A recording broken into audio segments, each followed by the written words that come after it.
بسم الله الرحمن الرحيم. In the name of Allah, Allah.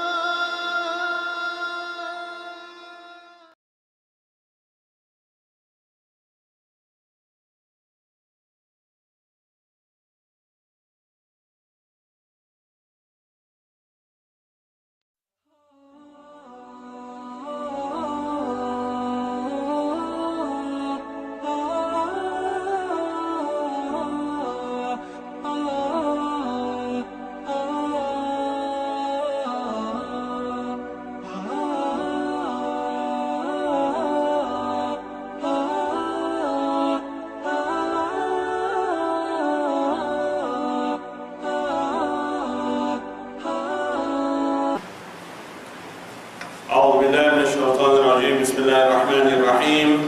الحمد لله رب العالمين والصلاة والسلام على أشرف المرسلين سيدنا ونبينا ومولانا محمد وعلى آله وأصحابه أجمعين. قال الله تعالى في القرآن المجيد: أعوذ بالله من الشيطان الرجيم. بسم الله الرحمن الرحيم. يا أيها الناس إنا خلقناكم من ذكر وأنثى وجعلناكم شعوبا وقبائل لتعارفوا إن أكرمكم عند الله أتقاكم إن الله عليم خبير. صدق الله العلي العظيم. Our respected ulama, respected elders, brothers, sisters in Islam, assalamu alaikum wa rahmatullahi ta'ala wa barakatuh. All praise is due to Almighty Allah subhanahu wa ta'ala, and our salam, salutations upon the Holy Prophet Nabi Muhammad sallallahu alayhi wa sallam, his family and his illustrious companions. قال رب اشرح لي صدري ويسر لي أمري واحلل عقدة من لساني يفقهوا قولي. Our khutbah today deals with the concept of oppression, xenophobia, racism, tribalism, and all these isms that exist in the world today. And we find that Allah subhanahu wa ta'ala in His glorious Quran and the examples in the Sunnah of the Prophet Muhammad sallallahu alayhi wa sallam refutes all these kinds of isms and racisms that exist in the world today. Firstly, we go to the Quran, where Allah subhanahu wa ta'ala in Surah Al-Hujarat, Allah subhanahu wa ta'ala makes a very emphatic statement. And remember, there are certain ayat which Allah subhanahu wa ta'ala addresses us as Muslims. Where Allah will say, Ya ayyuhalladhina amanu, or He will say, Qul ya ahlal kitab. And then there are certain ayats which Allah addresses to mankind, to the entire of humanity, to the entire of humankind. And Allah subhanahu wa ta'ala says in this particular verse, He speaks to mankind in general. It is not specific to Muslims.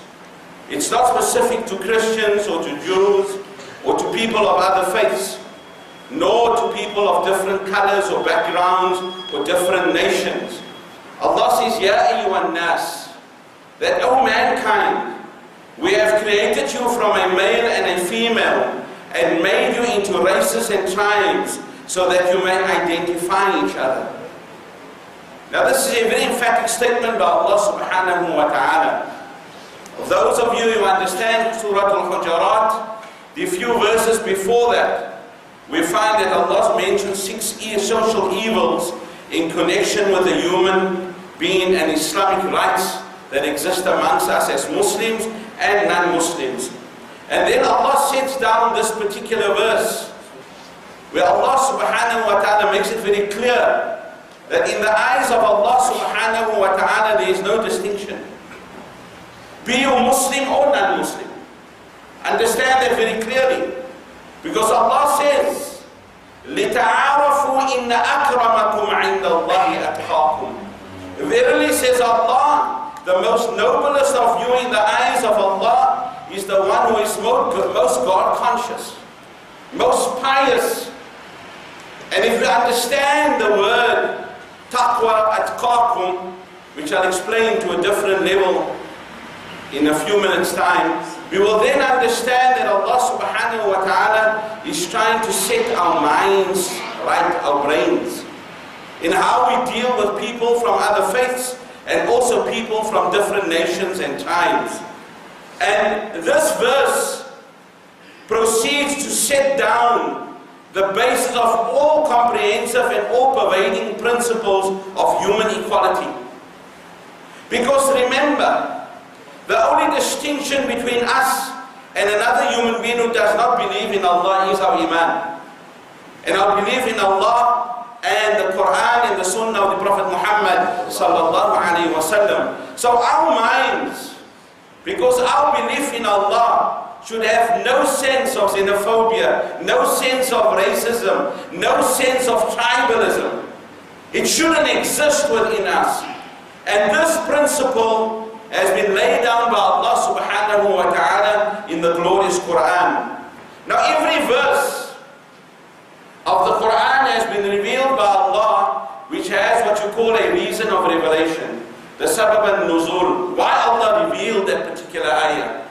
And the context of that revelation. There are many of us who quote an ayah and we quote it out of context because we do not understand the asbab al-nuzul of a particular ayah or a particular surah. There are certain verses which are it is general in principle. Then there are certain verses which are khas. It's specific, for example, to Muhammad sallallahu alaihi wasallam, or it is specific to us as Muslims, or it's specific to the people of the Ahlul Kitab. And that is why we need to understand the circumstance of the revelation of this particular ayah. This verse was revealed on the occasion of the conquest of Mecca. When it was the time for Salah, the Prophet Muhammad sallallahu alaihi wasallam, he asked Sayyidina Bilal radiallahu ta'ala an to call the adhan. And on that occasion, one of the pagan, the kafir of the Quraysh, he cynically remarked and he said that thank God that my father had died before this happened, that he did not have to see this bad day, that an African, a black man, is calling the adhan in the center of the Arab, what you call their pedigree and their pride. And immediately, when this was said by this pagan Quraysh, Harith ibn Hisham remarks, could Muhammad sallallahu alaihi wasallam not find anybody better than this black crowd to sound the adhan in the sacred mosque? This was even somebody who was a Muslim who made this statement. Two people, a kafir and a Muslim. Abu Sufyan then said, I do not wish to utter anything for the fear that the master of the heavens will inform Muhammad sallallahu alaihi wasallam. Immediately Sayyidina Jibreel alayhi salatu wasalam came down and informed the Prophet sallallahu alaihi wasallam about this conversation. The Prophet sallallahu alaihi wasallam called him and he asked him about it. They admitted this, and then this verse was revealed by Allah subhanahu wa ta'ala. This verse makes it plain, my dear brothers and sisters, that makes it very plain that human beings can earn the honor and account of their faith and their righteousness. And what do we understand by this? I'll give you an example.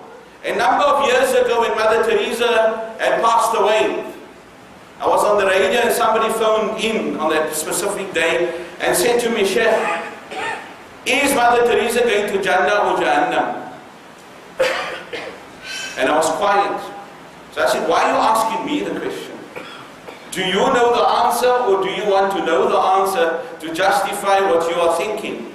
The person said, no, I want the answer from you. I said, Wallahu a'lam. I said, Wallahu a'lam, Allah knows best. And then somebody will come along and tell me, but Allah says in the Quran, إِنَّ الَّذِينَ كَفَرُوا مِنْ أَهْلِ الْكِتَابِ وَالْمُشْرِكِينَ فِي نَارِ جَهَنَّمَ خَالِدِينَ فِيهَا. In Surah Bayyinah, Allah says that.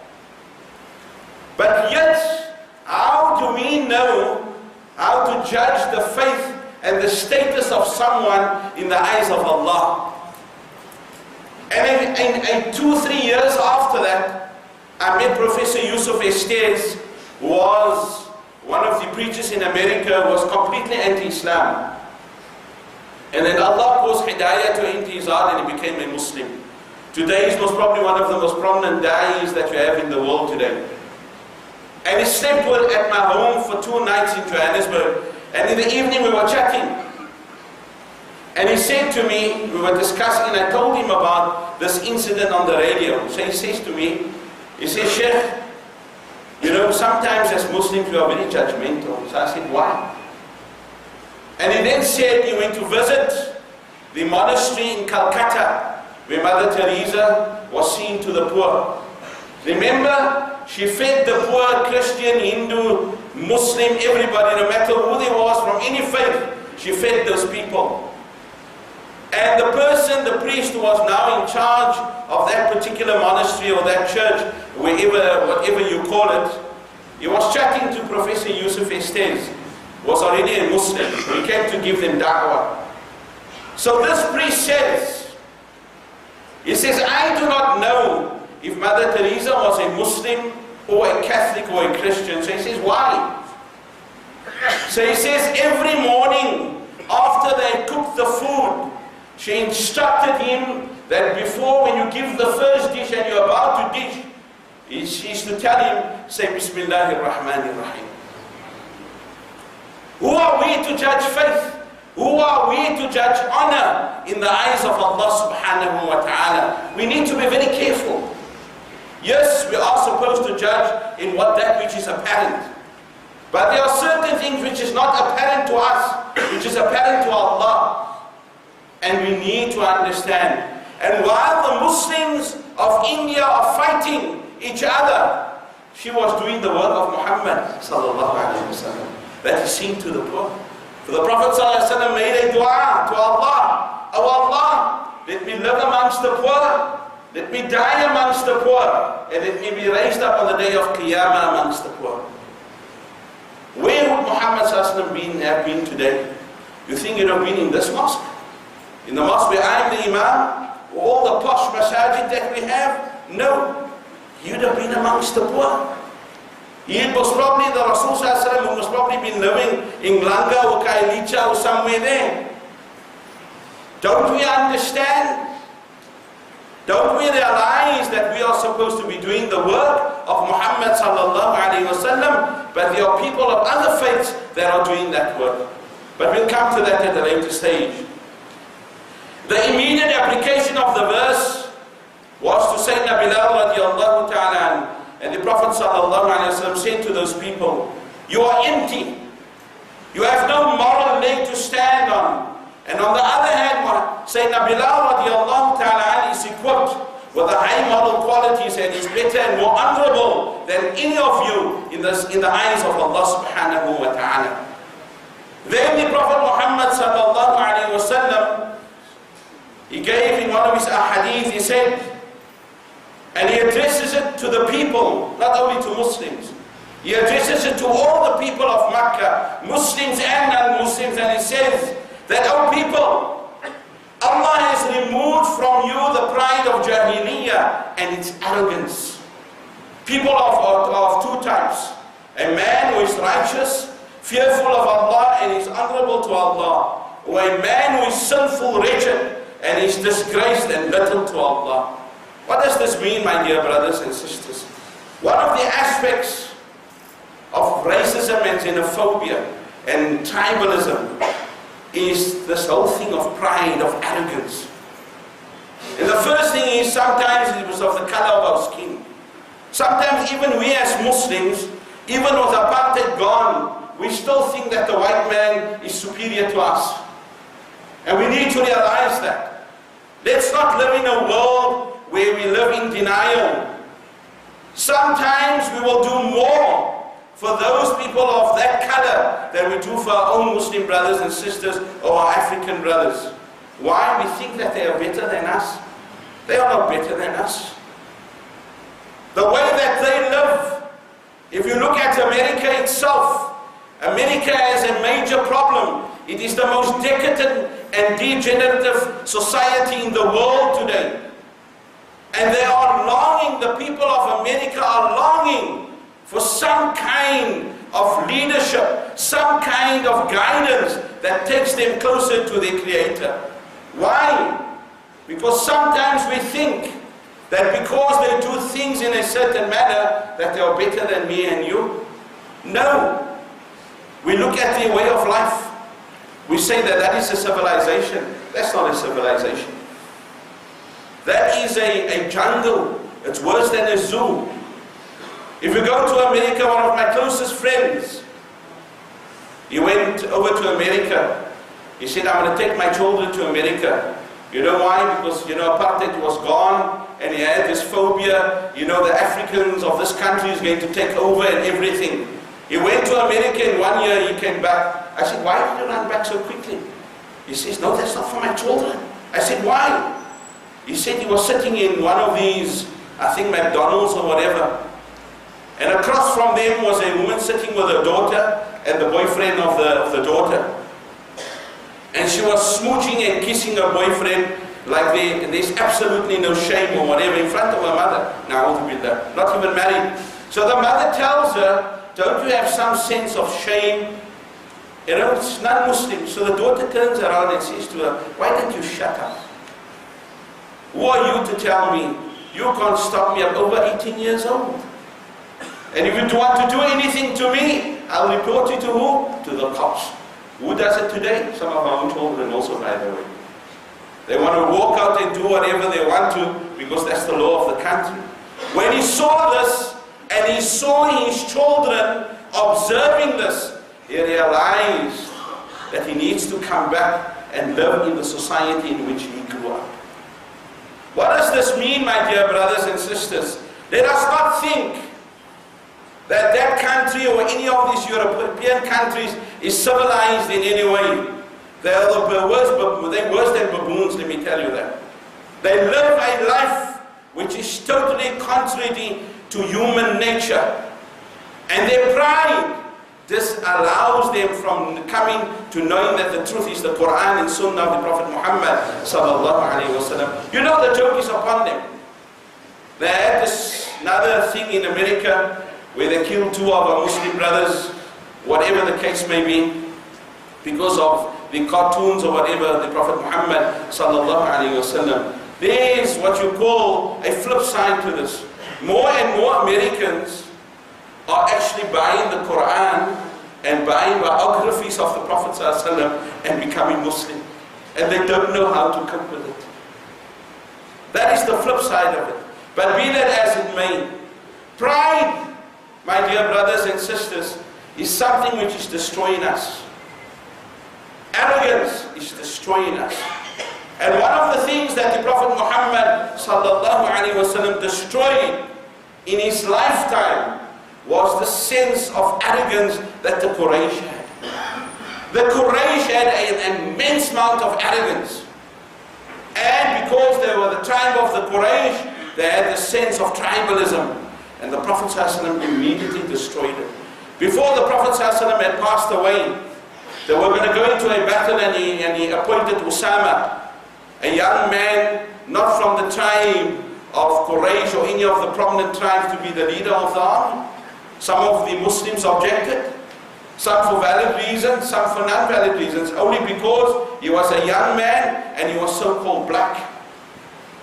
The Prophet ﷺ said, do you dispute whom I have chosen as a leader? And they kept quiet.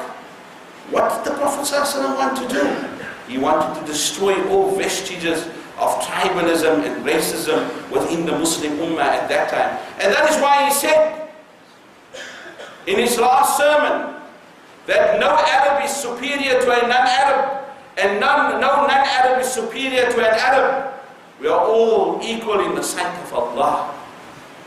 And that is why, my dear brothers and sisters, we find that the word shu'uba is the plural of shab, which refers to a large group of people of the same origin, like a nation.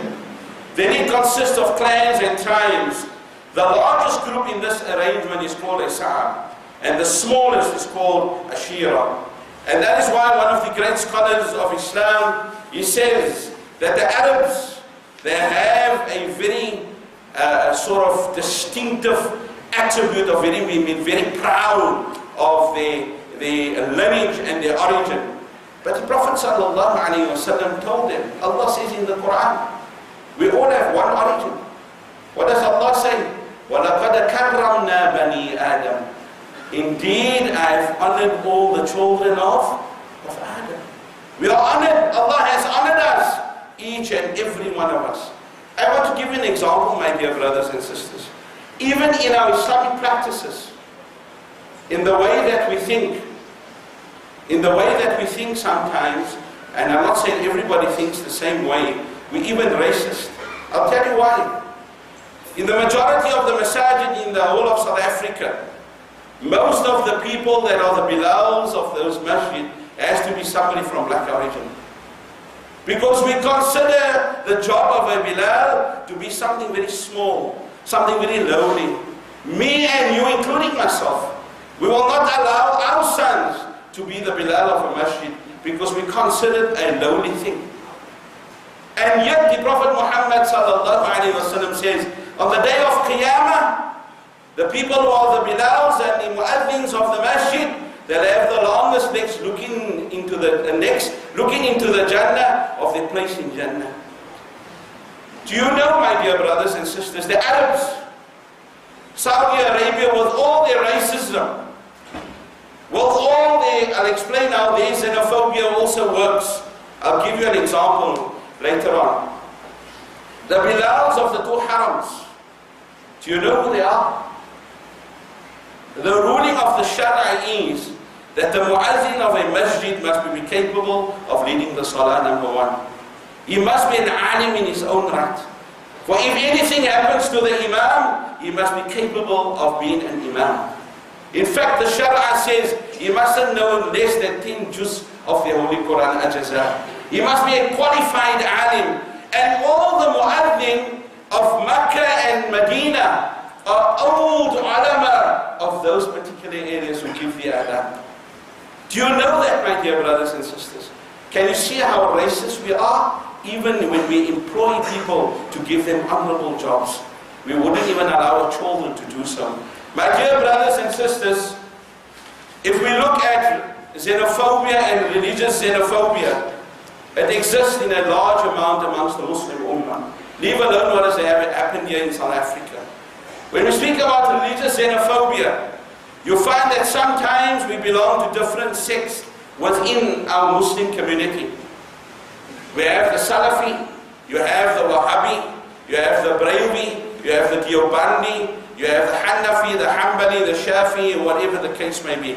I remember one day I went to the barber to go trim my beard, and there was a 70-year-old uncle who was shaving, having his beard trimmed or whatever. So I'm sitting there, and I just had my tracksuit on or whatever, and I'm listening to him.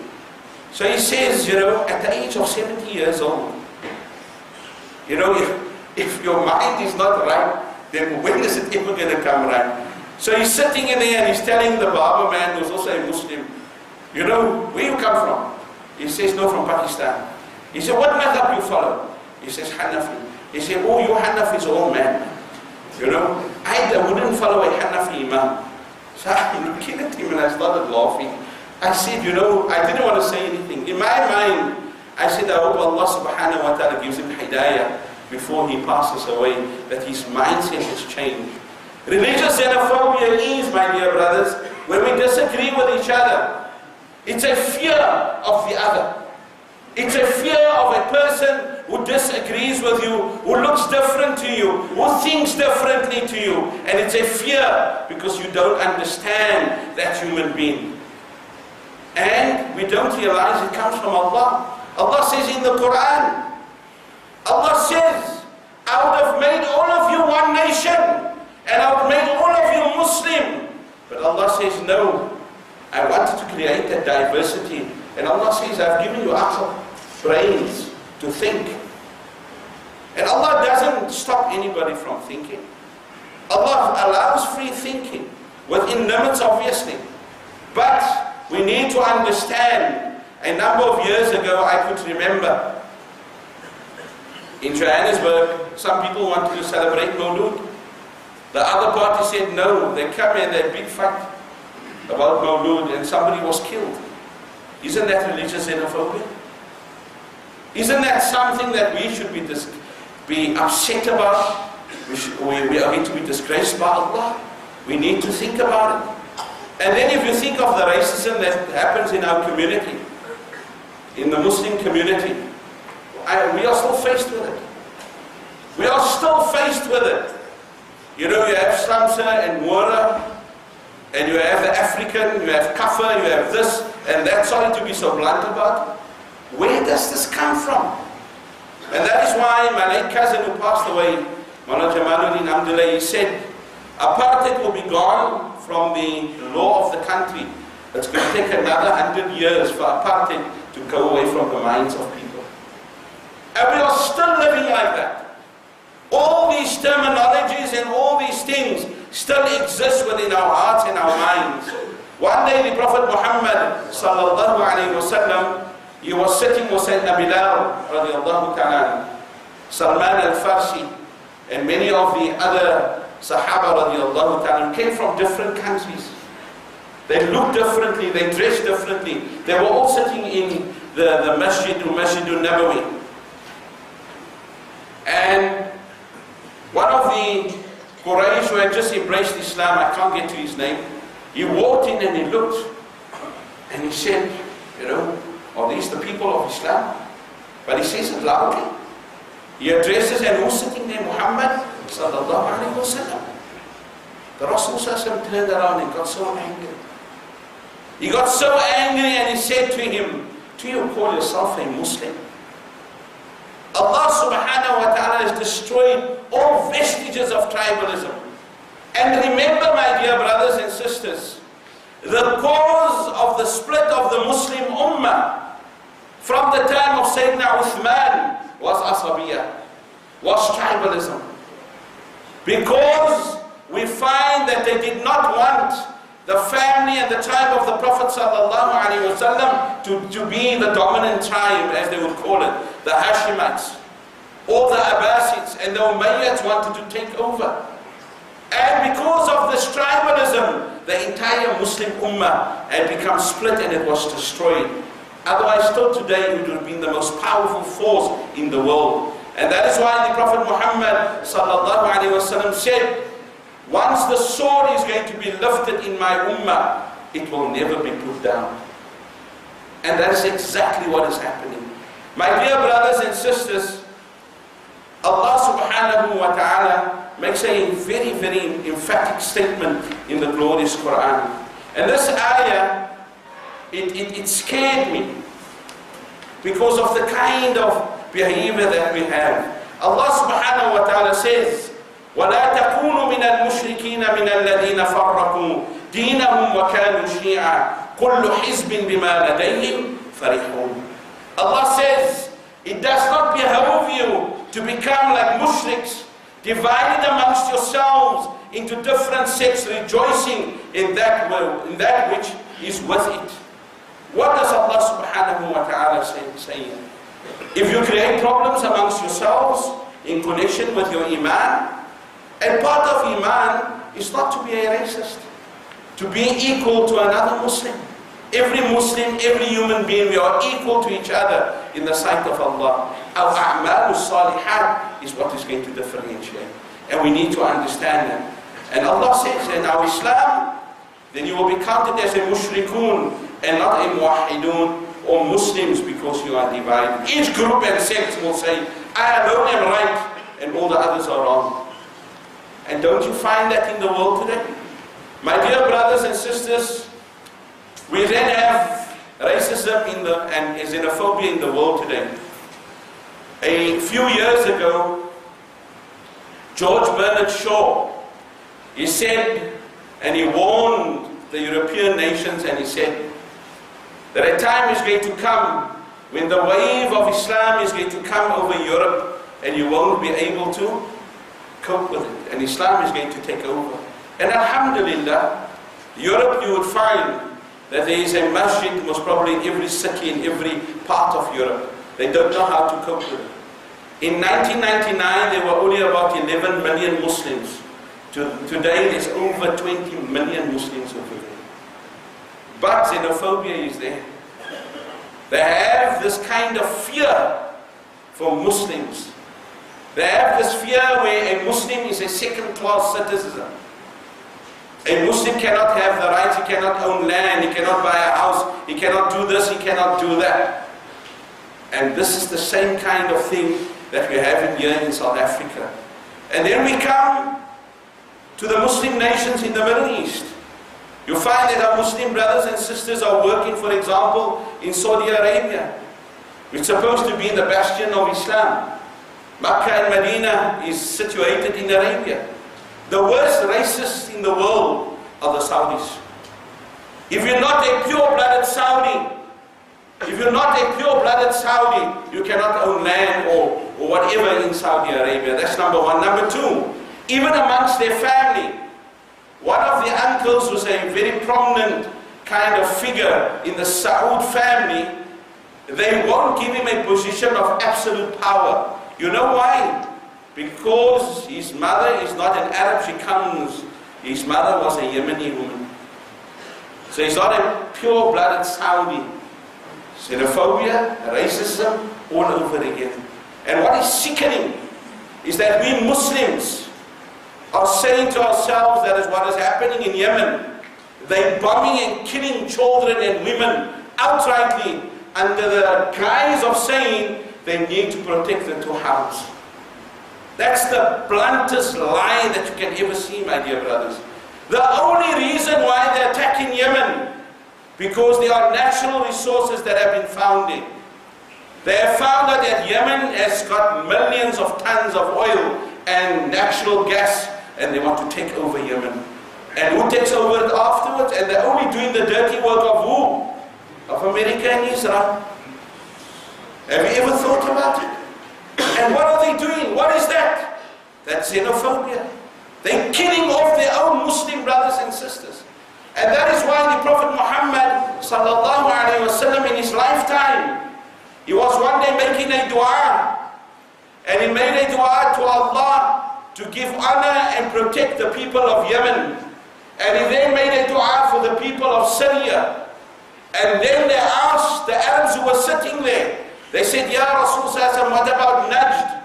The Prophet sallallahu refused to make a dua for Najd, because the Saud family comes from that area of Najd in Arabia today. And they are the people that is going to cause the worst havoc that we have in the world today. The extremists that we have in the world today comes from the so-called Wahhabi philosophy. They created those people, and now it's coming to bite them back on the backside. And they are getting afraid now. So they're seeking the help of America and Israel all over again. And we Muslims don't even realize that. My dear brothers and sisters, that is genocide even.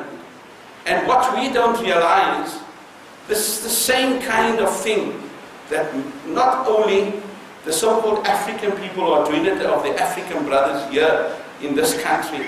It's happening all over the world. Xenophobia, racism, genocide is a curse to our society. And my dear brothers and sisters, if Yemen in any way is going to attack Saudi Arabia, and one of the airplanes bombs, for example, hypothetically, they bomb a certain section of the Haram, may Allah protect it, inshallah. All of us are going to stand up, Ya Allah, what's happening, or whatever. And yet there's blood that has been shed of our fellow Muslim brothers and sisters. That is why the Prophet Muhammad sallallahu alaihi wasallam, he one day said to Aisha radiallahu ta'ala anha, he was sitting and looking at the Haram and looking straight at the Kaaba. And he said to Aisha radiallahu ta'ala anha, I swear by Allah. He said, I swear by Allah that these Arabs love that Kaaba, those four walls.